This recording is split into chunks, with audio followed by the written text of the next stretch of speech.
एक STM officer अपनी सहेली की शादी में जा रही थी। उसने आम लड़की की तरह कपड़े पहने हुए थे, ना कोई सरकारी गाड़ी, ना कोई सुरक्षा, बस एक आम लड़की की तरह मोटरसाइकिल चला रही थी। जब वो हसनाबाद शहर के पास पहुंची तो आगे एक पुलिस चेकपोस्ट दिखाई दिया। वहां 3-4 पुलिसकर्मी चेकपोस्ट के बाहर सड़क पर खड़े थे। उनके बीच में इंस्पेक्टर प्रोसेनजीत अपनी वर्दी में खड़ा था। उसने हाथ में लाठी उठाकर लड़की को रुकने का इशारा किया। लड़की ने मोटरसाइकिल सड़क से किनारे लगाई और खड़ी हो गई। इंस्पेक्टर ने सख्त आवाज में पूछा, कहां जा रही हो? लड़की ने बहुत शांत स्वर में जवाब दिया, एक सहेली की शादी है, वहीं जा रही हूं। इंस्पेक्टर प्रोसेनजीत ने उसे सिर से पांव तक देखा। वो 28 साल की एक खूबसूरत महिला थी। नाम था बरनाली सिंह। फिर वो हंसते हुए बोला, अच्छा, सहेली की शादी में खाना खाने जा रही हो? लेकिन हेलमेट क्या तुम्हारे बाप ने पहनना है? क्यों नहीं पहना? और ये बाइक भी बहुत तेज चला रही थी। चलो अब चालान कटेगा। ऐसा कहते हुए उसने चालान की पर्ची निकालनी शुरू कर दी। बरनाली समझ चुकी थी कि उसकी नीयत ठीक नहीं है और ये सब एक बहाना है। उसने कहा, सर, मैंने कोई कानून नहीं तोड़ा है। ओ मैडम, हमें कानून मत सिखाओ, प्रोसेनजीत झल्ला कर बोला। उसने पास खड़े एक कांस्टेबल की तरफ देखा, फिर बरनाली की ओर मुड़कर कहा, इसे सबक सिखाना होगा। अचानक इंस्पेक्टर ने जोर से एक थप्पड़ मारा बरनाली के गाल पर। बहुत सवाल कर रही है, जब पुलिस कुछ कहे तो चुपचाप मान लेना चाहिए। बरनाली का सिर एक पल के लिए घूम गया, लेकिन उसने खुद को संभाल लिया। उसकी आंखों में गुस्सा साफ झलक रहा था। इंस्पेक्टर हंसते हुए बोला, अब भी इसकी आंखों में घमंड है। ऐसे कितनों को ठीक कर चुका हूँ, इसे अच्छी तरह से सबक सिखाना होगा। एक कांस्टेबल आगे आया और बोला, सर, इसे थाने ले चलते हैं, वहीं इसका इलाज होगा, तब समझेगी कि पुलिस से कैसे बात की जाती है। फिर एक और कांस्टेबल ने बरनाली का हाथ पकड़कर खींचते हुए कहा, चलो गाड़ी में बैठो। बरनाली ने झटके से अपना हाथ छुड़ाया और गुस्से में बोली, हाथ लगाने की कोशिश मत करना, वरना अंजाम अच्छा नहीं होगा। इंस्पेक्टर और भड़क गया। उसने एक और कांस्टेबल से कहा, देखो इसका घमंड। कांस्टेबल आगे बढ़ा, बरनाली का बाल पकड़कर उसे खींचने लगा। बरनाली दर्द से कराह उठी, फिर भी उसने अब तक अपनी असली पहचान नहीं बताई थी। वो देखना चाहती थी कि ये लोग कितनी नीचता तक जा सकते हैं। इसी बीच एक पुलिसकर्मी ने गुस्से में उसकी बाइक पर लाठी मार दी और ऊंची आवाज में बोला, बड़ी आई साधु बनने वाली, अब तुझे खिलौना बना के खेलेंगे। बरनाली सिंह अब अच्छे से समझ चुकी थी कि उसके साथ क्या होने वाला है और ये लोग कितना नीचे गिर सकते हैं। इंस्पेक्टर की आंखों में गुस्सा भरा था। वो जोर से चिल्लाया, तेरे जैसे कई होशियार देखे हैं, पुलिस से पंगा लेगी, आज मजा चखाएंगे। चलो इसे थाने ले चलते हैं, वहां समझ में आ जाएगा। इस समय भी बरनाली सिंह चुप थी। उसने अब भी अपनी पहचान उजागर करने की कोई कोशिश नहीं की। वो देखना चाहती थी कि ये लोग प्रशासन की कितनी बदनामी कर सकते हैं और एक आम नागरिक पर किस हद तक जुल्म ढा सकते हैं। इंस्पेक्टर प्रोसेनजीत अब खींच चुका था। उसके सामने एक ऐसी महिला खड़ी थी जिसके कोमल गाल पर थप्पड़ पड़ा था, जिसके बाल खींचे गए थे, जिसे जबरन सड़क पर घसीटा गया था। फिर भी वो एक मूर्ति की तरह शांत खड़ी थी, न कोई चीख न कोई आंसू। इंस्पेक्टर प्रोसेनजीत सोच रहा था, थाने पहुंचते ही देखता हूँ इस जिद्दी और घमंडी औरत का इलाज कैसे किया जाए। ये सिर्फ गुस्सा नहीं था, ये वो गुस्सा था जो अंदर ही अंदर सुलग रहा था। चौकी इंचार्ज इंस्पेक्टर हंसते हुए बोला, अब इसकी जबान भी चलने लगी है, चलो थाने, देखेंगे कितनी चलती है इसकी जबान। थाने में घुसते इंस्पेक्टर जोर से चिल्लाया, ओए कहाँ गए सब, चाय पानी लगाओ जल्दी, आज एक खास माल आया है। बरनाली सिंह अब भी कुछ नहीं बोली, बस थाने की दीवारों को देखती रही। वो देख रही थी कि ये लोग उन निरीह लोगों के साथ कैसा व्यवहार करते हैं जो कभी आवाज नहीं उठाते। तभी एक कांस्टेबल इंस्पेक्टर प्रोसेनजीत की ओर झुककर फुसफुसाया, क्या केस है सर? इंस्पेक्टर ने हंसते हुए कहा, अरे कुछ भी नहीं, स्पीड ब्रेक करो या हेलमेट का बहाना मारो, जो मन हो लिख दो, बस अनबर करना है और इसका घमंड तोड़ना है, ज्यादा सवाल मत कर। बरनाली सब कुछ सुन रही थी, लेकिन उसकी आंखें अब भी चुप थीं। मनो वो चाहती थी कि पुलिस की ये गिरावट खुद उनके ही मुंह से उजागर हो। इंस्पेक्टर कुर्सी पर बैठा, हाथ में पेन लिया और टेबल पर घुमाने लगा। फिर बरनाली की ओर देखकर पूछा, नाम क्या है, कहाँ रहती है, किसकी बेटी है? बरनाली चुप रही। फिर इंस्पेक्टर बोला, सुनाई नहीं देता, नाम क्या है तेरा? लेकिन बरनाली की चुप्पी अब भी पत्थर की दीवार जैसी अडिग। तभी इंस्पेक्टर ने जोर से मेज पर हाथ मारा, इतनी जोर से कि आवाज पूरे थाने में गूंज उठी। फिर गुस्से से चिल्लाया, सुनाई नहीं देता, नाम बता जल्दी। बरनाली ने मुंह घुमाकर शांत स्वर में उत्तर दिया, जी सुमिता शर्मा। इंस्पेक्टर उसके चेहरे की ओर देखकर हंसते हुए बोला, हो बड़ी चालाक लड़की है तू, झूठ बोलने में तुझे खासा तजुर्बा है, लेकिन याद रख ज्यादा होशियारी महंगी पड़ती है। एक भी गलती की तो पछताने का मौका तक नहीं मिलेगा। फिर बरनाली सिंह को जबरदस्ती उस सड़ी हुई हवालात में डाल दिया गया जहां पहले से 2 कैदी मौजूद थे। उनमें से एक कैदी ने बरनाली की ओर देखते हुए पूछा, बहन तूने क्या गुनाह किया है? बरनाली ने हल्की सी मुस्कान दी लेकिन कुछ नहीं बोली।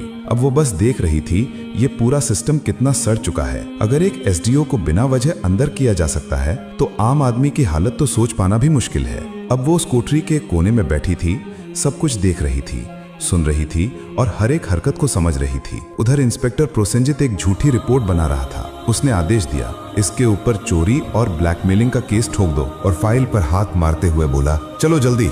एक कांस्टेबल ने हिचकते हुए पूछा, लेकिन सर बिना सबूत? प्रोसेनजीत हंसते हुए बोला, इस थाने में सबूत लाए नहीं जाते, बनाए जाते हैं। कुछ देर बाद एक कांस्टेबल कोठरी में आया और बरनाली के कंधे पर जोर से हाथ मारा।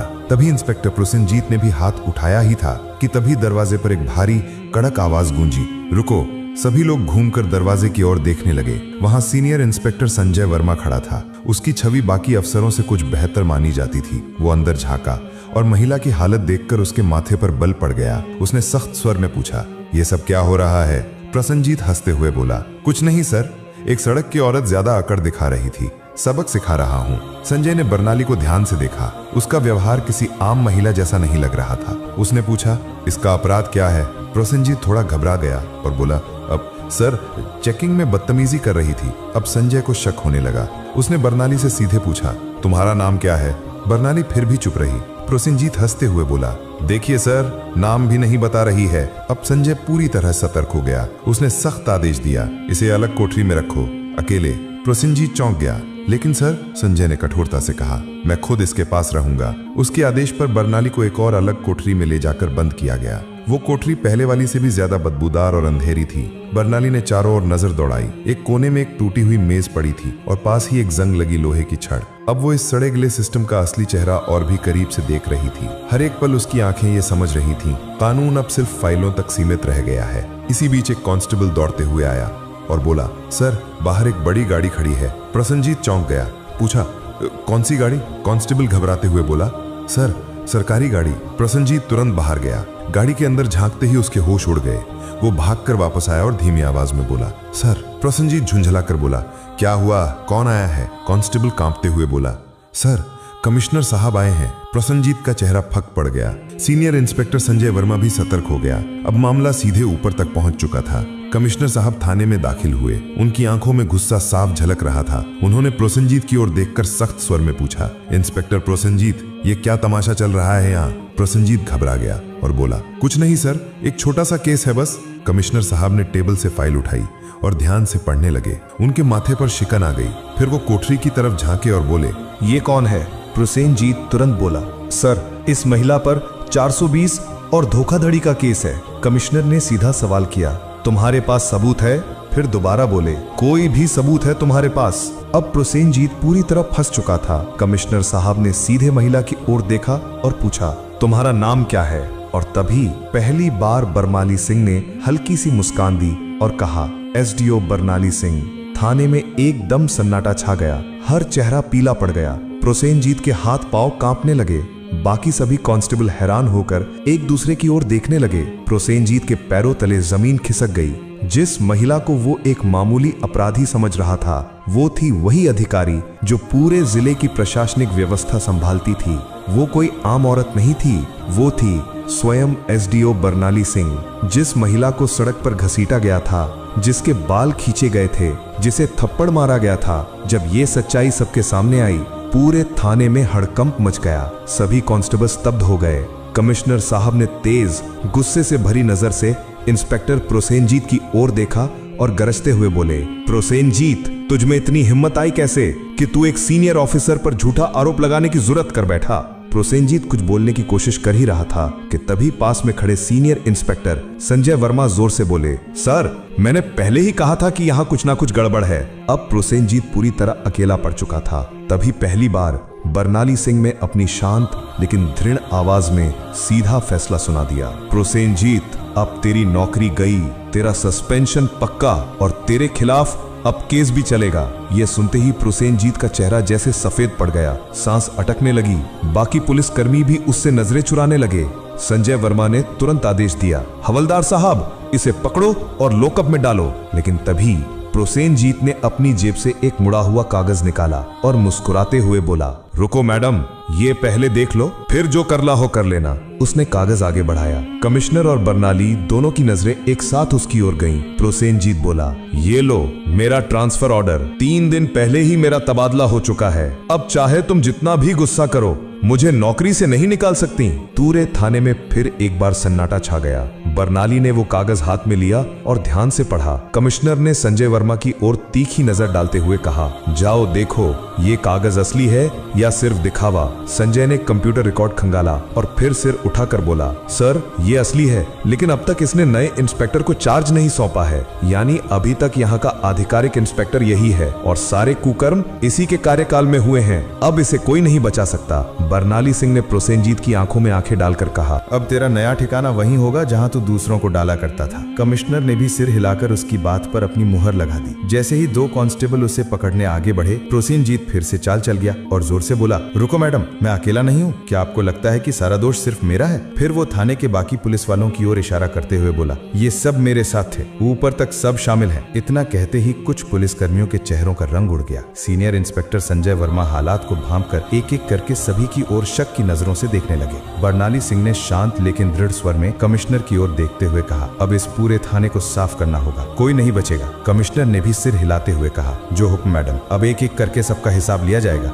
ये बात मुंह से निकलते ही थाने के भीतर बिजली सी गिर गई। थाने के बाहर कुछ पत्रकार पहले से खड़े थे। उन्हें पहले से ही शक था कि थाने के अंदर कोई बड़ा घोटाला चल रहा है। जैसे ही उन्हें खबर मिली कि पूरा थाना लाइन हाजिर किया गया है, उन्होंने तुरंत मोबाइल से ब्रेकिंग न्यूज वायरल करना शुरू कर दिया। उसी वक्त एक चमचमाती गाड़ी थाने के सामने आके रुकी। दरवाजा खुला और स्वयं एसपी साहब बाहर आए। चारों ओर नजर दौड़ाई, हर चेहरे पर हवाइयां उड़ रही थी। थाने के सारे अफसर एक तरफ चुपचाप खड़े थे। एसपी साहब ने तीखे स्वर में पूछा, यहाँ कब से तमाशा चल रहा है? लेकिन कमिश्नर और थाना इंचार्ज दोनों एकदम चुप थे। तभी बर्नाली सिंह ने सीधे एसपी की आंखों में आंखें डालकर कहा, क्या तुम्हें लगता है तुम बच जाओगे? संजय वर्मा तुरंत एक फाइल निकालकर बर्नाली सिंह के हाथ में थमा दी। ये वही फाइल थी जिसमें एसपी साहब के सारे काले कारनामों का पर्दाफाश था। बर्नाली ने वो फाइल एसपी साहब की ओर बढ़ाते हुए कहा, लो देखो, इसमें तुम्हारे हर गुनाह का किराया लिखा है। एसपी साहब के माथे से पसीना बहने लगा। कमिश्नर ने बिना एक पल गंवाए तेज आवाज में आदेश दिया, पकड़ो इसे, तुरंत गिरफ्तार करो। पूरा थाना स्तब्ध रह गया। इतने बड़े अफसर को किसी ने पहली बार खुलेआम इस तरह चुनौती दी थी।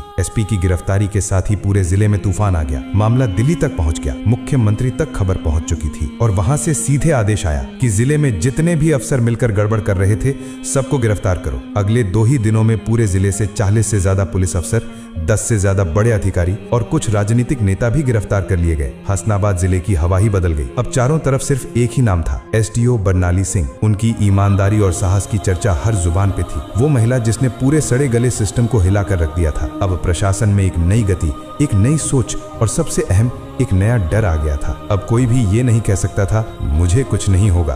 बर्नाली सिंह का काम पूरा हो चुका था। उन्होंने साबित कर दिया था, अगर मन साफ हो, नीयत सच्ची हो, तो पूरा देश भी सुधारा जा सकता है। अगर आपने वीडियो को यहाँ तक देखा है तो प्लीज एक लाइक जरूर करें और चैनल को सब्सक्राइब करके हमारा साथ दें।